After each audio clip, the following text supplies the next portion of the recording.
আমি আমার মায়ের ঘরের ২ নম্বর সন্তান। আমার মা আমাকে ছোটোবেলাতে কাজে দিয়ে দেয়, তাও কোনো দুঃখ ছিল না।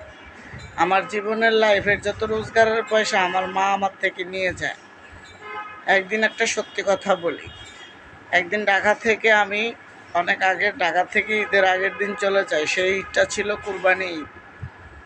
তা আমি কুরবানি ঈদে আমার আম্মার জন্য আর বাবার জন্য ১৫০০ টাকা গুছাইয়ে নিয়ে গেছি। তখন আমার বেতন কম, আমি তো এত বড় বড় চাকরি করতে পারি না। ১৫০০ টাকা নিয়ে গেছি। তো সেই দিনটা ছিল ঈদের আগের দিনকার রাত্রে, চাঁদ রাত বলে। তা আমার মা আমাকে রাত্রেবেলায় বসে জিজ্ঞেস করতেছে, তুই যে আসছস কয় টাকা নিয়ে আসছস? আমি মাকে বললাম, মা ১৫০০ টাকা নিয়ে আসছি। ওই সময় ১৫০০ টাকা খুব দাম ছিল। আরও ৩০ বছরের আগের কথা বলতেছি, অথবা ২৫ বছরের আগের কথা বলতেছি। তো মা আমাকে জিজ্ঞেস করলো, তুমি আমাদের জন্য কী নিয়ে আসছো, কয় টাকা নিয়ে আসছো? তোমার বাবার তো খুব শখ ছিল কুরবানি দিবে। তা আমি বললাম, কুরবানি দিলে তো টাকা হবে না, বাবাকে বলবা আরও পরে যেন কুরবানি দেয়, বেশি টাকা যখন রোজগার করতে পারবো তখন দেব। মা আমাকে রাত্রে আর ভাত দিল না। বলছে, তোর বাবা যদি শুনে তুই ১৫০০ টাকা নিয়ে আসছস, তাহলে তোর বাবা আমার সাথে খুব রাগারাগি করবো। আর বাবা অনেক রাগী মানুষ ছিলেন, এটা সত্যি কথাই ছিল। তো বাবা যদি জানতো যে আমি ১৫০০ টাকা নিয়ে গেছি, তো বাবা আমাকে কিছুই বলতো না।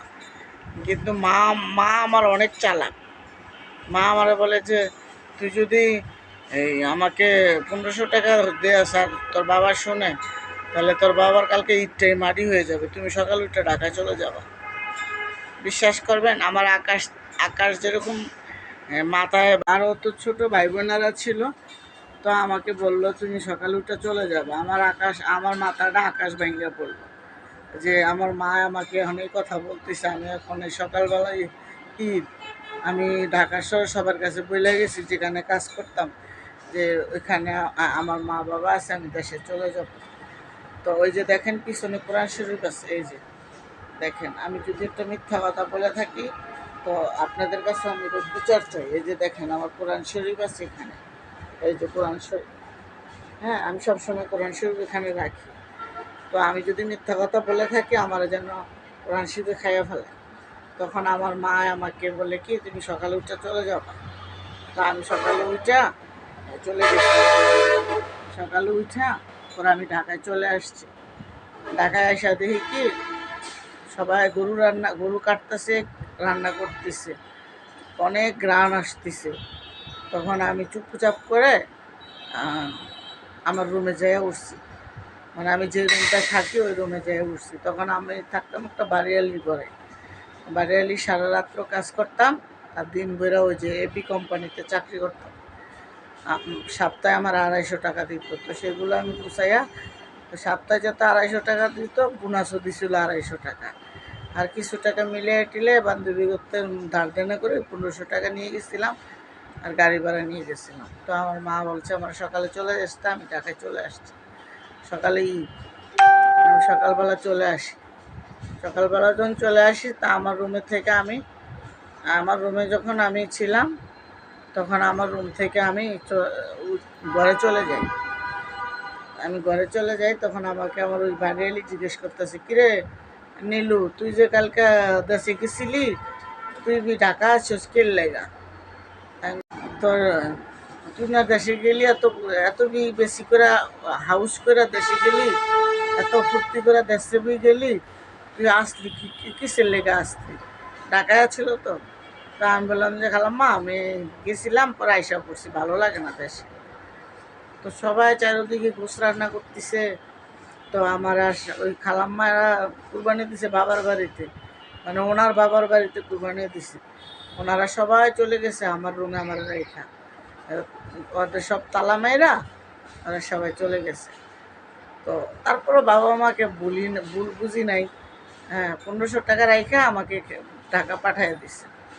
তো এরকম মা, বুঝছেন, এরকম মা কয়জনের আছে এটা আমার জানা নাই, কিন্তু যখন মনে হয় খুব কষ্ট লাগে।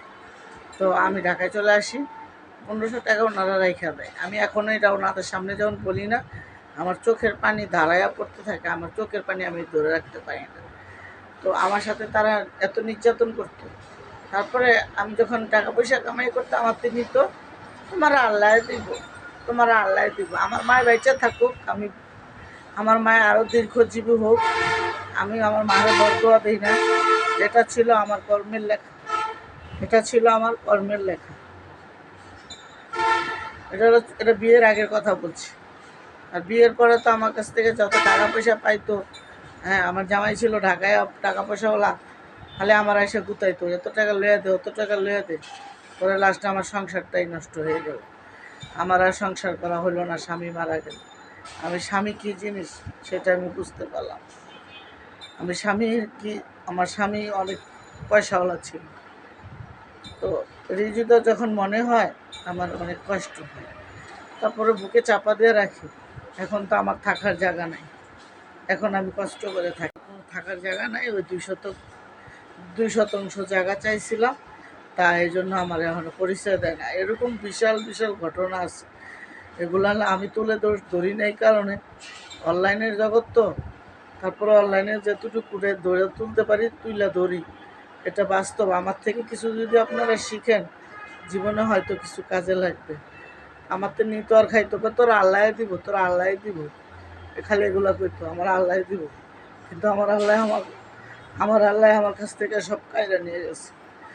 এখন আমি রোজগার করলে ভাত খাইতে পারি, আমি রোজগার না করলে আমি খাইতে পারি না। আমি যে কোথাও 5 দিন থাকবো বা 2 দিন বেড়াবো, এই জায়গাটুকু আমার নাই। আমি এখানে পড়ে থাকি, এখানেই থাকি, কর্ম করি, ছেলে মেয়ে আছে, ওদেরকে খাওয়াই। তো আমি আর কথা বলতে পারি না। তো যারা কালকে আমাকে ইনবক্স করছেন, আপু একদম বাস্তব কথা, সত্যি কথা, তাদেরকে আমি ধন্যবাদ জানাই আমার ভিডিওটা দেখার জন্য। আর আমার চ্যানেলটা সাবস্ক্রাইব করে দিবেন।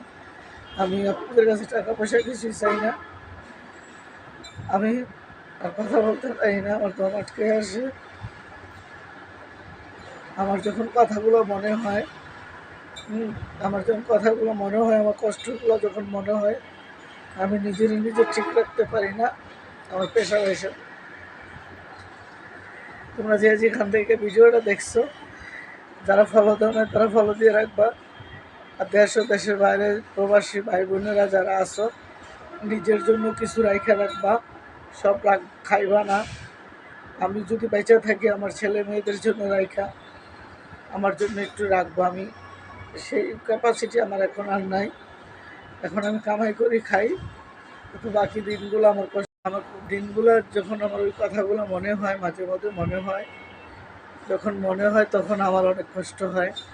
কষ্টর কথাগুলো মনে করতে চাই না, তারপরে মনে আসা পড়ে। আমার প্রেশার 110 উপরে 80। ডাক্তার বলে আপনি বেঁচে আছেন কীভাবে, মরেন না যে এত ভাগ্য। আমি কি এত তাড়াতাড়ি মরবো বলেন? আমি আরও কষ্টগুলো হইলে ভোগ করবো কেন? আরও কষ্ট আছে না বলেন? ছেলে মেয়েদের কষ্টগুলো বাকি আছে না? আমি এত তাড়াতাড়ি মরবো না, কষ্ট আরও বাকি আছে। তো যাই হোক, আমার ভিডিওটা তোমরা যেখান থেকে দেখছো, আমার খুব ভালো লাগছে। আমার কমেন্টে জানাবা।